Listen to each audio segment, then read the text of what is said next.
Bom, vamos lá começar nossos trabalhos então. Vamos falar de gênero. Vamos entender o que a gente quer dizer quando fala de gênero. Vamos falar da construção histórica do conceito, né?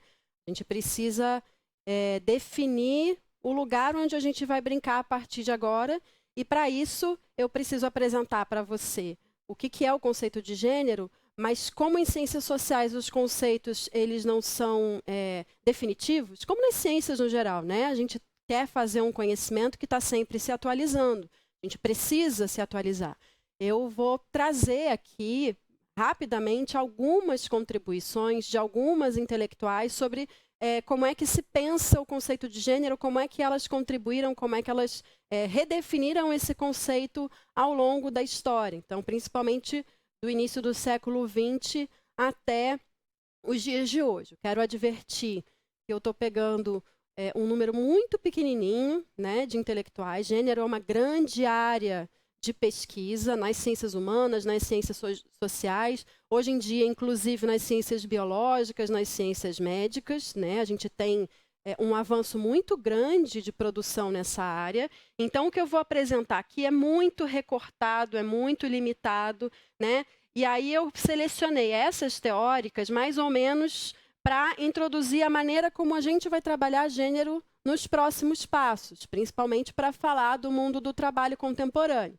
Então, fica o convite, né, para pesquisar, para ir atrás, para conversar, para conhecer outras autoras, né?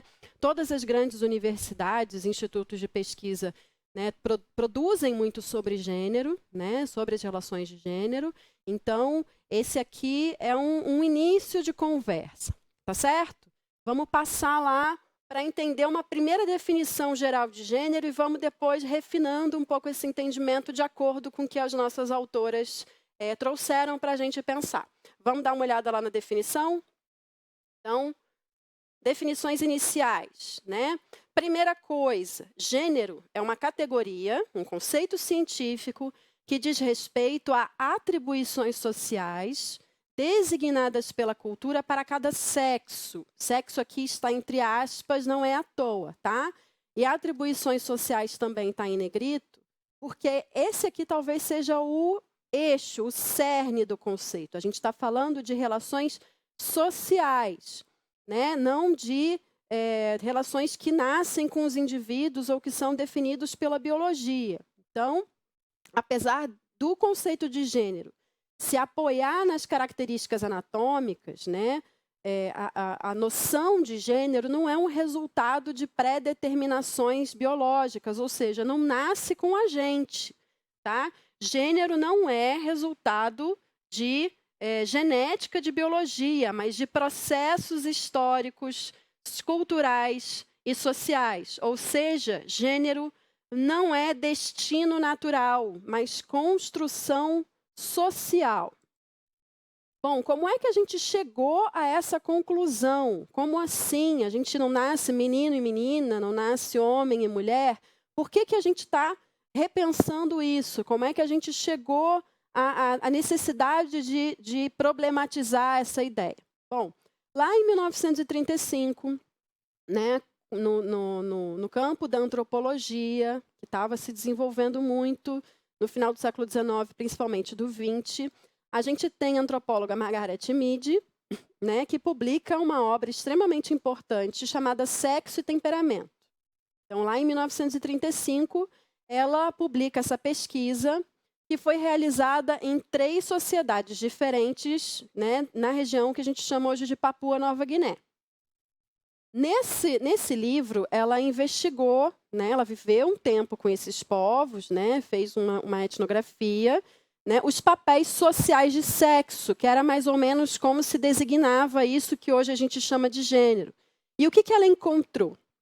Primeira coisa, os comportamentos, né, entre homens e mulheres e em relação ao padrão que a gente vive, principalmente nos Estados Unidos, de onde ela veio, eles eram totalmente diferentes, né, distintos entre si.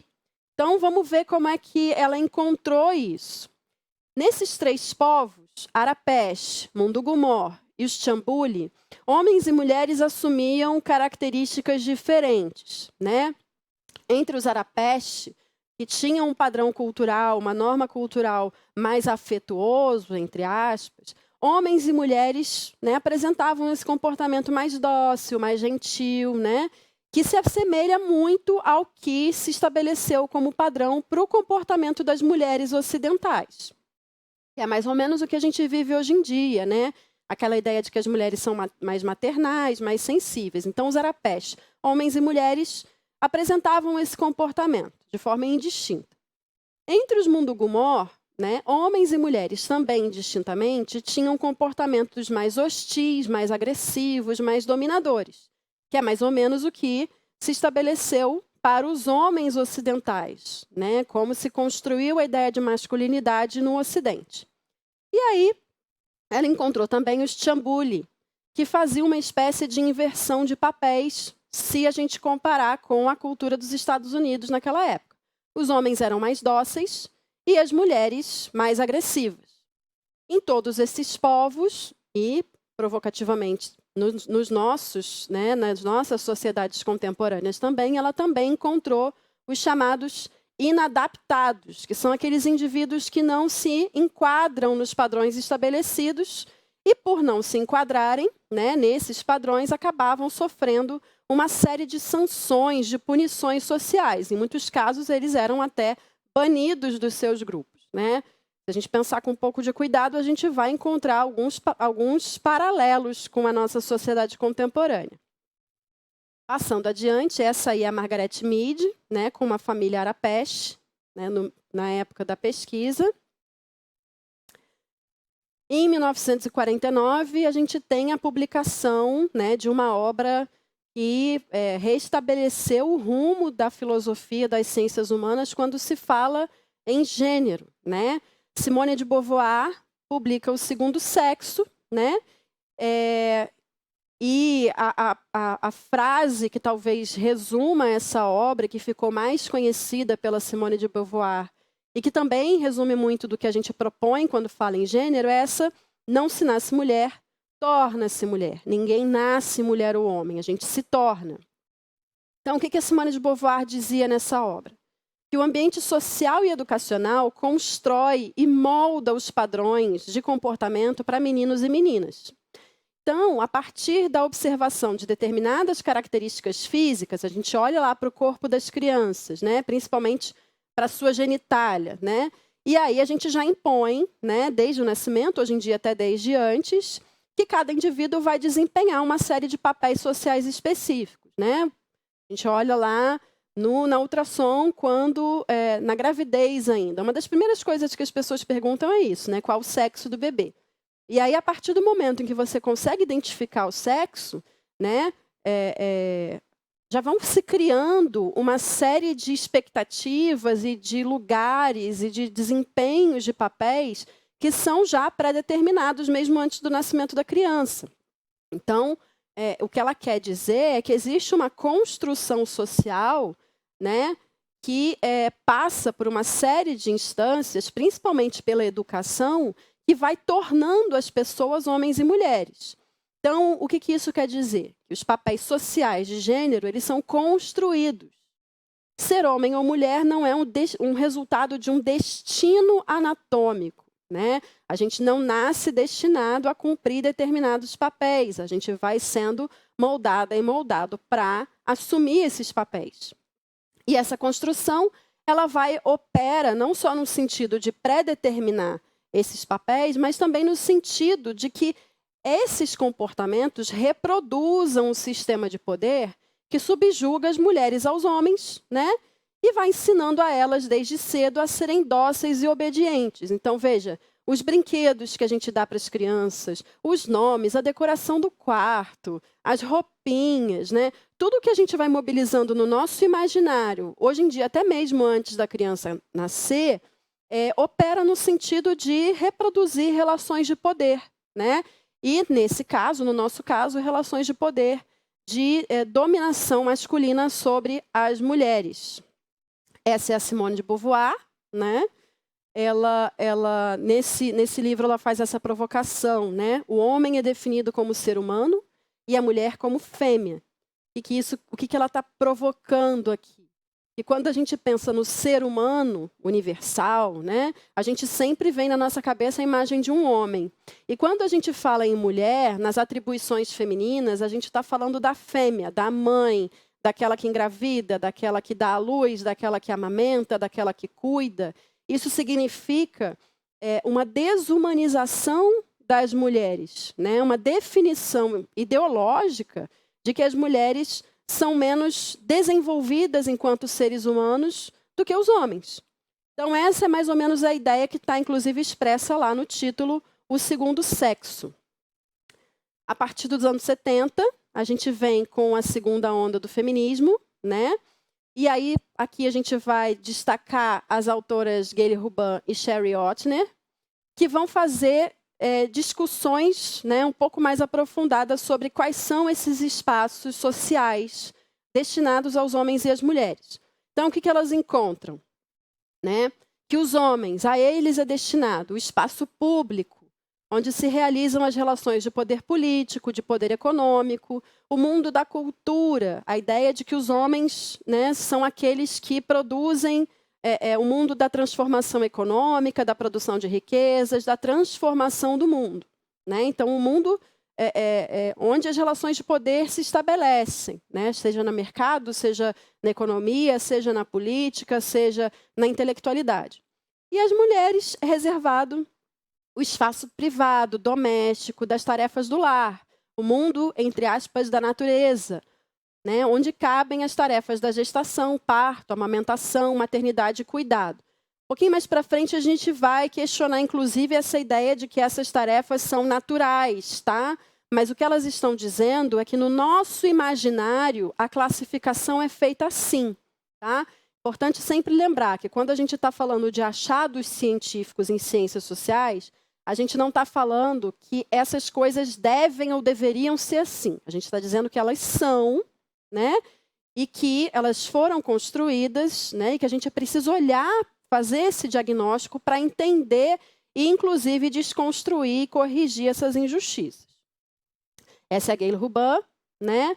Tem essa citação aí, né? Que ela diz que uma mulher é uma mulher e ela só se transforma em mulher do lar, em esposa, em escrava, em coelhinha da Playboy, em prostituta, né? Dentro de determinadas relações. Então, são essas relações que vão construindo o espaço dessa mulher. Fora delas, ela já não é mais auxiliar do homem, assim como o ouro em si não é dinheiro. Quais são, então, essas relações por meio das quais uma mulher se torna uma mulher oprimida? Então, veja, entender o que é uma mulher é desnaturalizar o que a gente pensa como mulher. É entender que relações são essas, como elas funcionam, como elas operam. A Sherry Otner faz esse questionamento. Está a mulher para o homem, assim como a natureza para a cultura? Ou seja, a mulher como ela é vista, né, e construída hoje, ela está nesse lugar de subordinação, de ser a ser conquistado, a ser dominado, a ser explorado. Como a nossa sociedade enxerga o que é a natureza e o papel da natureza? Né? Então, a Sherry Otner faz essa comparação entre essas categorias no nosso imaginário, né, para entender como é que se dá essa separação. Agora a gente vem para pensadoras um pouco mais recentes, mais contemporâneas. Vamos falar de Angela Davis, né, que em 1981 escreveu Mulheres, Raça e Classe. Angela Davis foi uma das grandes responsáveis pela introdução do debate racial nos debates de gênero. Né? Ela cria a ideia de interseccionalidade, esse palavrão. Né? Vamos ver o que quer dizer isso. Primeira coisa que Angela Davis faz nesse livro. Ela era uma ativista também, desde jovem, do movimento pelos direitos dos negros nos Estados Unidos, uma ativista feminista, né? Uma intelectual formada, né, pelos melhores filósofos mais clássicos das ciências sociais, foi aluna do Herbert Marcuse, e ela, nesse livro, faz um apanhado histórico, né, pega uma série de documentos sobre a escravidão nos Estados Unidos e sobre a construção do feminismo, e faz uma crítica ao feminismo branco. Né? nos seus postulados teóricos, né, na construção da sua teoria e nas suas reivindicações políticas, porque ela aponta que esse feminismo não abrangeu as violências e desigualdades vividas pelas mulheres negras e invisibilizou essas violências, né? Então, as categorias, os conceitos de classe, de raça e de gênero, para Angela Davis, não podem ser dissociadas, não podem ser separadas, porque essas opressões, na realidade, elas se cruzam e se combinam. Então, quando a gente falou ali nessas últimas autoras que a gente pensa, né, o sujeito universal como homem, a gente também tem que lembrar que a gente pensa num homem branco, né? Na construção do nosso imaginário na sociedade ocidental, a gente sempre pensa no homem branco como o sujeito universal. Então, veja, classe, raça e gênero são coisas que operam juntas. Então, se a gente quer desconstruir, problematizar, pensar gênero, precisa pensar também em classe e raça. E aí ela também afirma que, ao contrário das mulheres brancas, as negras escravizadas nunca estiveram limitadas ao trabalho doméstico, né? A gente costuma falar comumente que uma das grandes conquistas do feminismo foi que as mulheres finalmente ocuparam espaços e postos de trabalho fora de casa. Mas veja, essa ideia é uma ideia também muito parcial do que é a opressão de gênero no nosso, né, cotidiano, porque essa ocupação do trabalho fora de casa sempre foi uma realidade para as mulheres escravizadas negras, né? Inclusive essa ideia da fragilidade feminina, né? Quando a gente questiona essa preconcepção aí de sexo frágil, quando a gente fala dessas mulheres que foram escravizadas, elas nunca foram vistas como mulheres frágeis, né? Elas eram expostas, pelo contrário, pelos seus proprietários aos mesmos trabalhos pesados, né, extenuantes, pelos homens, feitos pelos homens escravizados. E aí, quando a gente fala também de desnaturalizar a maternidade, né, isso também tem que ter um outro viés quando a gente fala em raça e classe, porque essas mulheres que foram escravizadas, né, de origem africana, indígena também, mas no caso aqui ela está falando basicamente das mulheres africanas, esse papel de mãe nunca foi muito, não foi imposto da mesma forma, porque elas sequer eram vistas como mães, né? Elas eram tão desumanizadas que elas eram vistas como um instrumento de procriação de escravizados. Então, é como a gente trata hoje com os animais. Essas mulheres não tinham essa maternidade sagrada, né? Pelo contrário, elas eram colocadas para reproduzir e separadas dos seus filhos, né? Eles eram vendidos, eles eram levados para outras funções. Elas nunca puderam, né, ou poucas vezes puderam exercer esse papel. Então, essa é a Angela Davis. Uma frase famosíssima dela é essa, que quando a mulher negra se movimenta, toda a estrutura da sociedade se movimenta com ela. Angela Davis ainda está aí viva e produtiva, extremamente ativa, né, tanto politicamente quanto teoricamente, vem frequentemente ao Brasil. E um dos motivos para que ela venha frequentemente ao Brasil é justamente porque ela afirma que aprendeu muito com a nossa próxima intelectual, que é a Lélia Gonzalez. A Lélia Gonzalez criou o conceito de mulheres amefricanas, né? Então, na verdade, para Angela Davis, ela até antecipou essa ideia de interseccionalidade, né, de cruzar gênero, raça e classe, né? Essas seções da vida social, elas se comunicam. Então, para Angela Davis, Lélia Gonzalez foi pioneira nesse sentido. E aí, uma das coisas importantes que ela fez foi apontar os limites do conceito de patriarcado, que a gente vai trabalhar no nosso próximo passo. Porque ela diz o seguinte: quando a gente fala em patriarcado, a gente esquece, né, que as mulheres, de acordo com a sua localização de classe e raça, elas são submetidas a essas experiências de forma muito diferente, né? Então, as mulheres negras indígenas, na construção do patriarcado no Brasil, elas sofreram de formas muito distintas das mulheres brancas, né? Os papéis que elas eram obrigadas a reproduzir e as violências com as quais elas tiveram que lidar não podem ser comparáveis às violências, né, que as mulheres brancas sofreram e sofrem. Ela diz que a gente precisa tirar da invisibilidade essas experiências. E aí ela desafia a separação tradicional, que a gente viu lá com a Gayle Ruban, entre espaços públicos e privados, e destaca a importância das mulheres negras na formação cultural, social e espiritual do Brasil, principalmente através do papel que elas desempenharam e continuam desempenhando nos espaços domésticos e familiares, né? Não vamos esquecer que até hoje, desde o sistema escravocrata até hoje, são as mulheres negras que são responsabilizadas, né, pelo cuidado das crianças, pela limpeza dos ambientes, né? Então, elas, nesse processo, transmitiram saberes, valores e tradições por meio dos trabalhos de cuidado e também, né, transmitiram formas de resistência que são ainda presentes, por exemplo, nas religiões afro-brasileiras e festas populares, fortalecendo o que ela chama de amefricanidade.